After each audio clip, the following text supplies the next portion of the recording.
Hi, it's Ileana, and today I'm going to talk about channeling and remote viewing. So, with channeling, it's important to have protection to when you're going to channel, whether you're contacting your higher self,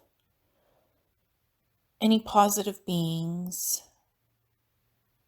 or just doing intuitive channeling with Source Creator or the universe, you always want to make sure you put in the protection. Say, I am protected. Nobody can interfere with my soul and my physical body. Nobody can influence me the wrong way. Nobody can tell me what to do. Nobody can come into my soul and take me over. So you want to set up the protection parameters. And then you want to check the strength of how much you can channel. So you want to be sure that your mind and your logical self is not in the way of channeling, because channeling is connecting with pure energy to get information. Information should be coming in easily, intuitively, whether it's trance channeling or intuitive channeling. Again, however you're doing it, you want to make sure that there's a connection, that you can easily receive information. Channeling is about seeing things, hearing things, getting the pure truth of information. It's not about creating an agenda or a story. It's about just pure connection with the positive beings or just the positive information coming through. That's what channeling is like. And you connect with your own soul energy, with your divine ability to channel. You connect to the brain pathways that allow you to channel. You connect with the spirit of the energy within yourself when you channel. That is honest connection as a channel. It is going within yourself, connecting to the essence of your ability to just see everything in the universe, to see everything in creation, and to connect with whatever positive beings, forming that connection path on the soul level. And when you're doing and practicing channeling, you want to make sure that you are practicing with somebody who can truly, genuinely guide you through the process and is there for you to check your progress in the channeling, that it is progressing so you can see the levels of where you begin with the channeling and how far you're progressing. And it's important to practice. And connecting with your higher self first is important. Feeling the vibration, who your higher self is, what's their name, where do they come from, who are they, how are they connected to you? Feeling their dimensional energy, their density, what density they're at. What vibration is it? Is it a gold vibration? Is it a blue energy? What soul frequency are they on? That is how you connect to your higher self in channeling. And giving yourself time to connect. When you first start learning channeling, it is about allowing yourself the time to connect with whoever you are connecting to, or intuitive channeling to connect with Source Creator. Source Creator is very safe to channel with because you're not directly accessing a situation or a being. You're allowing Source Creator to show you information, to see messages as they're coming in with pure vibration, pure love and protection. and you will not get hurt. You will not be attacked by any beings who are not of the positive vibration. It is about being protected always, whether you're just starting out channeling or you're an advanced channeler. I find I am enjoying intuitive channeling at this time, because if there's a situation that I shouldn't be in, a source creator will work with me to see the information that I should be seeing without putting me in a compromising situation. I don't want to be possessed. I don't want the energy of any negative beings influencing me the wrong way. So I will not risk myself connecting to any beings just to get information. That is not how channeling works. You don't want to put yourself in a situation that you cannot handle. So that's important. To be guided and nourished when you're learning channeling and doing channeling with somebody who you trust and you resonate with as your guide or your teacher. It shouldn't be about dollar signs and money, money, money, money when somebody is teaching you channeling. It's about patience, it's about care, and it's about truly receiving the guidance that you need with an experienced channeler. And in terms of remote viewing, when doing remote viewing, there's the standard military way of how they teach you to do the blind targets with the numbers and the idioms. The idioms are the symbols. Is it land? Is it water? Is it hot? Is it cold? Is it a human being? Is it an object? Is it a material? Is it man-made? Is it natural? Are you seeing the sky? Are you seeing a planet? It's all the physical things in existence. Those are idioms. Those are descriptors of what you're seeing around you, what you're feeling in the target. And they never tell you the target. Whoever is assigning you the target, they will give you just the numbers. And they will teach you the idioms. They will teach you to connect to the energy of going within yourself and then going outward into the world or into outer space. Because in remote viewing, you can remote things from the past, in the present, or the future. You're looking at things, you're looking at people, you're looking at situations, you're looking at beings, you're looking at anything and everything in creation or the universe. It could be planets, different dimensions, realities, galaxies, life situations. It could be artifacts that you're remote viewing. In remote viewing, you can remote view anything with your soul consciousness because you're reaching out towards something to have a look at it, to receive relayed information about that item or that being, that situation. And that's a target that you're assigned. So when I do remote viewing, and I can teach remote viewing and channeling very easily, I've actually been trying to teach it in a very holistic, guided way that is intuitive to the person. So again, when I start to work with somebody on remote viewing, I don't just throw numbers at them and say, tell me what's in that target. I might give you a word or two. I will say, we are going to have a look at Peru, Amaru Muru. I won't tell you anything about Peru or what Amaru Muru is, but I will give you guided keyword phrases so that you can center your mind on something to have a look. Not your logic, not your expectation, not what you think you see, but actually going with your consciousness to have a look at something real. I won't tell you what you're looking at or what you're looking for, but I will give you some keyword phrases so you have some guided practice to practice with something. Because numbers,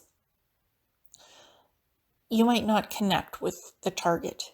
Again, classical remote viewing is about connecting with a blind target and spending hours and hours and hours with your mind circling, with your soul consciousness circling the item, trying to figure out what it is.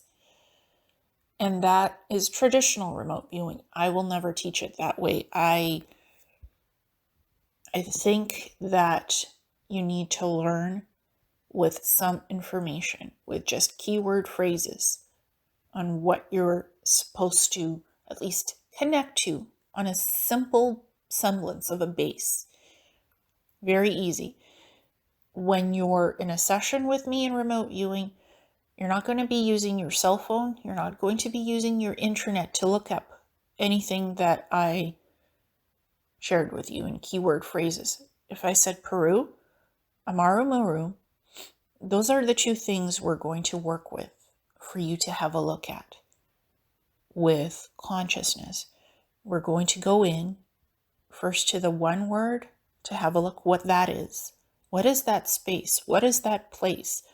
What are you seeing around yourself? What are you experiencing? So you get used to going in and sending your consciousness out there into the world just to connect to something tangible, to see what it is and how it works. That's starting to work with your soul consciousness to get you to be out there, to practice simple ways of connecting with information, connecting with subjects, items, whether they're organic, man-made, land, water, whatever you're seeing and perceiving, you are trusting yourself for your soul to be able to access that stuff, that information, to perceive what it is that is out there, to connect with it, and then whatever you're seeing, you'll write it down with pen on paper. I don't use fancy gadgets like iPads, colored pens or pencils on paper. I use just a black ink pen and a piece of paper that's in front of you. And whatever you're perceiving, whatever you're seeing, feeling, sensing, from what is there in front of you, this is what you write down and draw your perceptions. Not what you think it is, what it really is, what's in front of you. So that's what you're working with. What is Peru? What are you seeing in Peru? What are you feeling? What are you getting from that place? Then we go to Amaru Muru. What is Amaru Muru? Where is it? What is special about Amaru Muru? What is there? What are you seeing? What are the idioms? What are you perceiving? Write it down. Connect with your consciousness to that place, to that space. Slowly guide yourself down into it, around it. Have a look. Do a 360-degree view of everything around you, because everything is important. You never know what's important. We might not know right away what is important in the target, but write it down in notes, draw it out. Even if you have basic drawing skills, whatever you perceive and see, put it on the paper. Write it down. That's your basic gestalts. What are the subjects? What are the items? What are the people?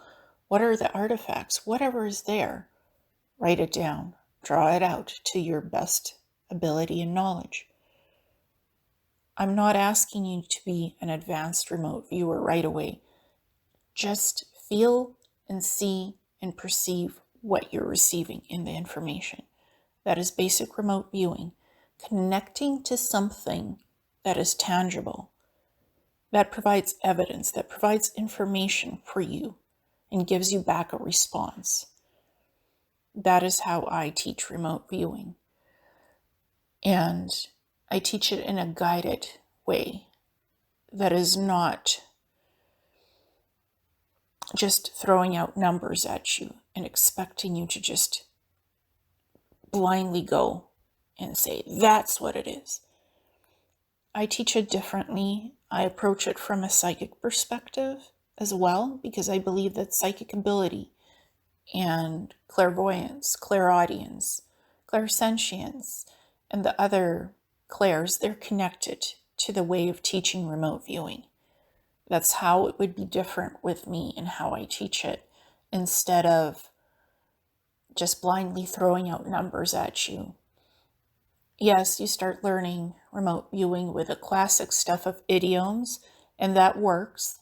I will teach you the idioms. I will teach you the structure of remote viewing, but the way I will teach you how to go into it will be different from the classical way that it's always been taught in the military or by others who are traditional remote viewers. I would teach it totally different. And I find that it works better for me when I can actually connect to something. Even if it's just one word, like Mars. You tell me dinosaurs or you tell me Mars, and I will find what I need to find in that target. So you don't need to tell me anything specific about the target. You could just tell me one little word, and that's it. And I will connect to it with the consciousness, with the mind. And again, I release all expectations. I don't know what's there on Mars. I don't know what dinosaurs I'm looking for, or if there's any dinosaurs on Mars, or whether dinosaurs are even pertinent to Mars. But I will investigate the key words and the energy around that information. What comes in from those words and that information? Through remote viewing, we can investigate whether there were ever dinosaurs on Mars, or if we're not even looking for dinosaurs and it's something about Mars itself that's important that we're investigating in this target. So you will have a little hint of what to work with, but not what we're actually doing.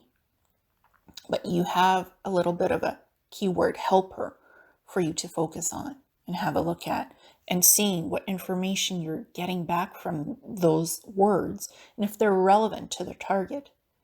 Is it super important to the target or not at all? You will learn how to differentiate what the actual real target is by practicing with something a little bit tangible to start with. That's how I believe remote viewing works properly. And again, this is not cheating by starting with a word or two. It is actually helping you to connect to something. You're not just pulling something from the empty ether. You're actually connecting with real things happening in real time, or the past, or beyond linear time. Sometimes it's beyond time. We go to other dimensions. We go to other planets. We go to other universes. We go to the beginning of creation to have a look at what happened there. It's like remote viewing can be like time traveling, backwards in the present or forwards in the future. There is no limitation in remote viewing and channeling. You work your way up energetically towards different levels of both in your proficiency, in your ability to connect to things in the universe, in creation, in anything in life. You learn to use all of your senses and beyond the five senses, and you learn to trust yourself, genuinely trust in the information that you're receiving and connecting to, because you can do it. Anyone can do it. Anyone can learn it. It just takes patience and time and practice. This is what I've discovered in doing this work for 7 years in a very safe, guided environment and in a manner that you're comfortable with. I believe that adapted remote viewing is actually a good thing. Channeling is where you freely receive information from the universe, from soul consciousness, higher self. It is, anything can be accessed through channeling, any information you want. Same with remote viewing. It is about you freely being able to connect with whatever you want in terms of information, positive beings. The information will come easily to you as you're ready to receive it. And sometimes we might not be ready to connect to something or receive some sort of information, and that's okay. There's so many things to connect with and know something about informationally. When you're ready, when the time is right, you will connect to it. Now or later, whatever is for your highest good and self, that is what will come in for your perception, for you to connect to, for you to receive information back from the universe, from source, from your higher self, or even your inner self. We have so much wisdom that we can access. We can go into the Akasha, we can go into our inner selves, we can connect to the universe, source. The information will easily flow as we're meant to connect with it and receive it. It is about being able to do it yourself. Freely access what is important to you at this time, what you need for your soul growth, your wisdom, your spiritual growth. It is about us connecting to it. It is about us working with the information, helping us evolve on the soul level and on the spiritual level. It's not about money. It's not about selling something, promoting something, hyping something up, about something coming to save us. We are our own creators and saviors. When we do the work, we see the results of it. It becomes easy and natural to do in the abilities. It's not about following somebody. It's not about connecting to cliques, connecting to they said this, he said that. It's just going within and doing your own soul work through channeling, remote viewing, through learning psychic things, developing your psychic abilities, focusing on something that's important to you. That's what we're doing right now. We are awakening to the fact it's beyond the money. It's beyond the silver, the gold, the rubies, the paper money. We're going to what's happening above us, what's happening upstairs in the galactic sense. And we're connecting that to what's here happening on Earth and how there are connections between everything that's going on to see the truth, to see what that really is and why it's happening. And how does it affect us as galactic human beings? What is happening and why? Connecting with our own inner seeders. A lot of us are seeders, star seeds, light workers. We're here because we came here for an important reason. We have the soul missions to raise the light, to raise the vibration of the planet and everybody on it, to get to that awakening event where everything is revealed and we can connect to everything, see everything, and how the dots connect right away, where it doesn't take a long time to see the truth. You see the truth instantly because you connect to the truth. You're not connecting to some false light energy or somebody's feeding you false truth. You're connecting to divine creation, and you see and feel the truth, and you know the truth for yourself because you can discover the truth. You don't have to wait for somebody to write a book to tell you or show you the truth. You can discover it for yourself through your abilities that you nurture and that you work with. Again, like channeling or remote viewing or just psychic viewing things. We all have this ability, and if we work with it and develop it, it will show us the truth. It will always show us the truth beyond waiting for somebody to tell us something or show us something, because we can discover it for ourselves. So when you're doing channeling or remote viewing, there should be tangible information that's coming in that is evidence-based, that can back up the subject that you are connecting to and having a look at. It is about creating informational connections to things that will make sense once we're looking at the bigger picture of what you channeled, going back to what the channeling was and who was channeled or what was channeled, and the perceptions that came back from that information that was channeled. That it makes sense, that it's the true information coming in. You check on it, you look back and see what happened in the channeling. And sometimes you have full perception of what you're channeling, and sometimes you might not remember, because some channels remember what happens in channeling and some don't, because you're a neutral party. You don't interfere with the channeling. Some people step fully apart from it and they're on the sidelines. Some people are still there and have some awareness during the channeling, so they might remember something. I'm always a neutral observer during channeling. I don't interfere with the process unless there's something that I don't feel is quite right in it. Then I will stop the channeling, or I will say, I cannot channel this being or this subject because it's not safe. I will never compromise myself in channeling. And in remote viewing, it's the same thing. You want tangible proof information in what was remote viewed, because you will always get information back from decent remote viewing.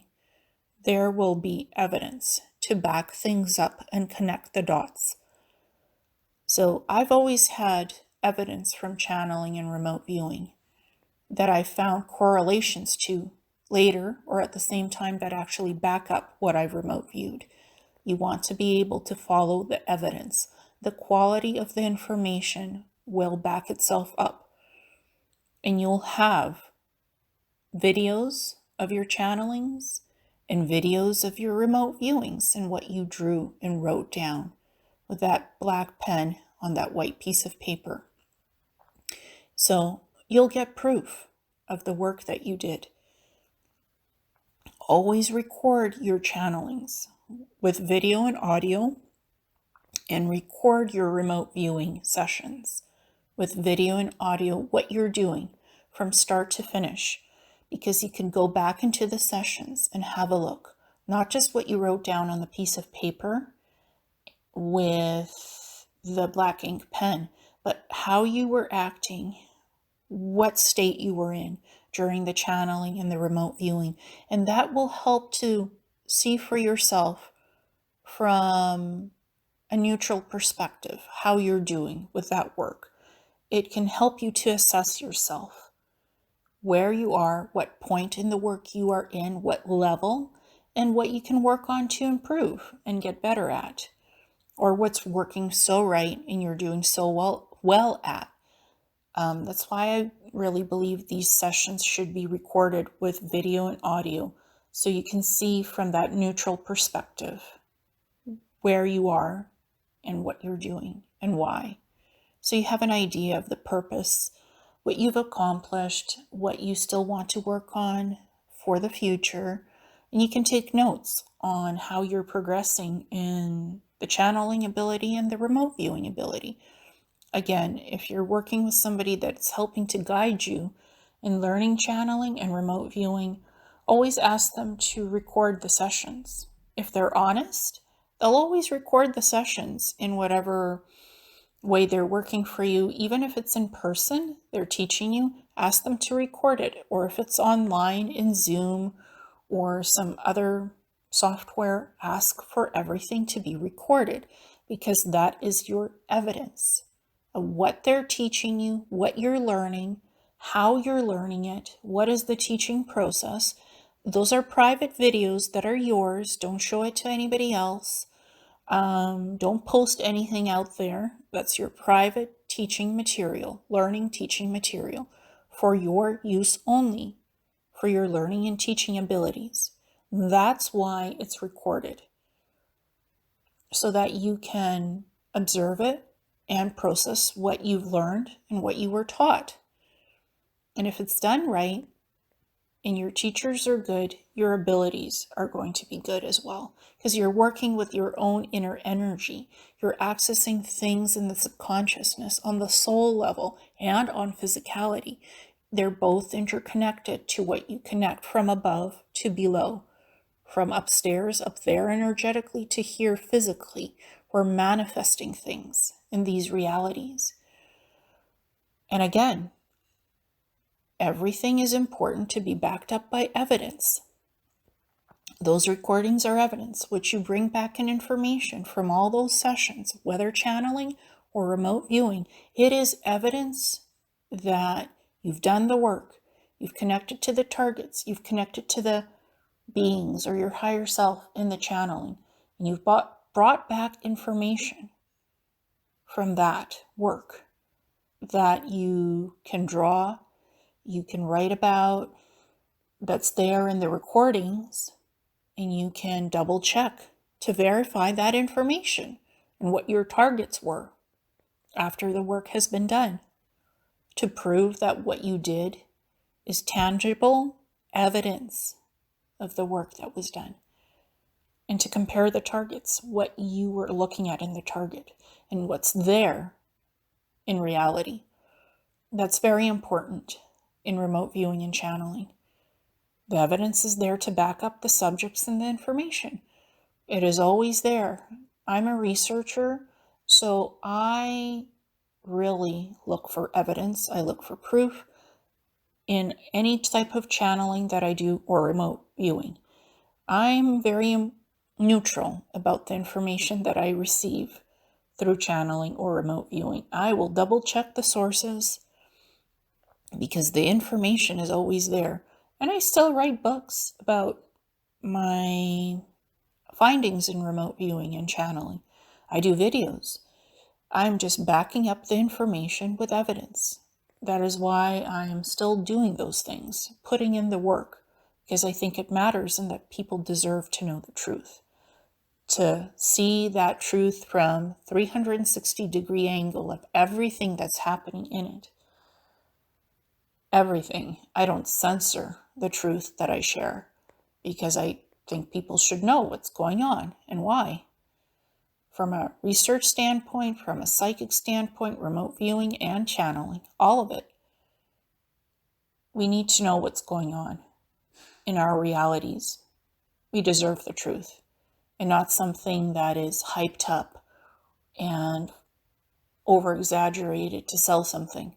If somebody's selling you something hardcore, they're trying to get your attention. They're trying to disconnect you from your own reality and to connect to something else, to focus on something you might not need to be focusing on.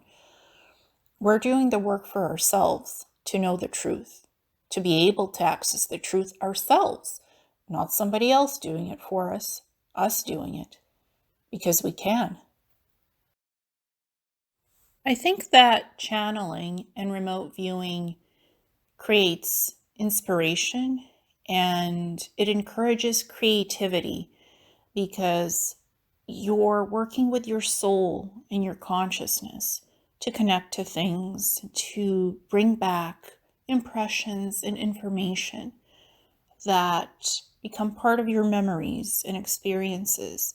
So it's very creative, it's very intuitive, and it's very interesting work. And I think that we can be inspired by other people and their experiences to create our own unique opportunities and to explore things in life. I think that creativity can come from many different sources. And it's about allowing yourselves to explore the path of different directions and letting us see where the path takes us in a safe manner that we're comfortable with. And many different people, many different things can inspire us. As long as you feel comfortable and good with the information coming in, with who is inspiring you for your creativity and happiness, that is all that matters.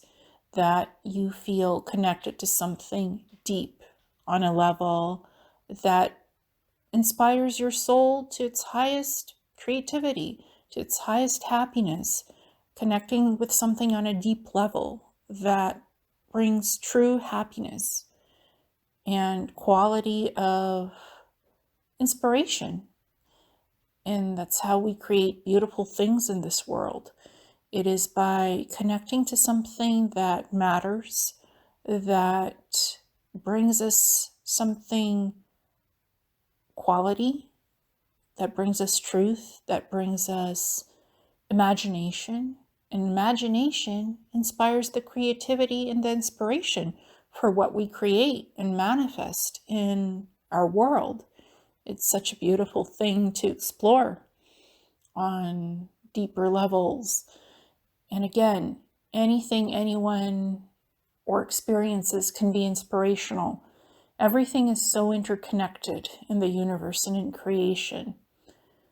We can be listening to someone or something, we can be doing something that gives us that spark of creativity, an idea, a thought, a process, a path that connects us to that knowledge and to that information that we're searching for and connecting with. I think it's important to keep an open mind, to be neutral, to observe stuff when we're processing information or listening to anyone or anything, and just having the ability to go within to see the truth for ourselves, to connect with it, to experience what is the reality of things and how everything is interconnected. Because one piece of information might lead to something else, to a deeper connection, to another beautiful perspective to explore, and connecting the dots of the broader picture. Everything, I believe, is interconnected, and everyone has a piece of the puzzle that comes forward. And sometimes things are not what they seem to be. So we can explore beyond what it seems to see what is the reality and why it's happening, what's going on a deeper level, beyond 3D into the energetic frequency of everything that is, or will be, or was.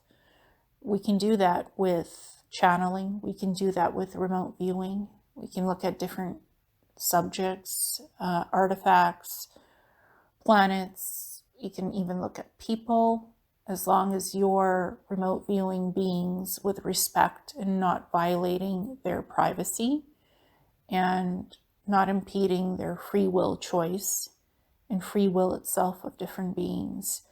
Remote viewing and channeling is done with ethical ways where we're not intruding on anyone or anything, and we're not divulging anybody's information. Privacy and protection of beings and life is important with these abilities.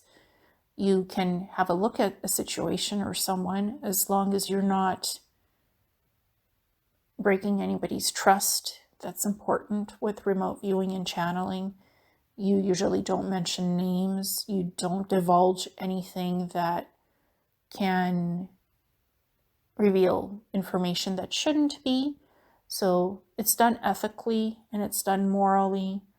And with these abilities comes a responsibility as well to be ethical and to be the best that you can be as the one doing the channeling and the remote viewing, with respect, kindness, and appreciation for the work that you do.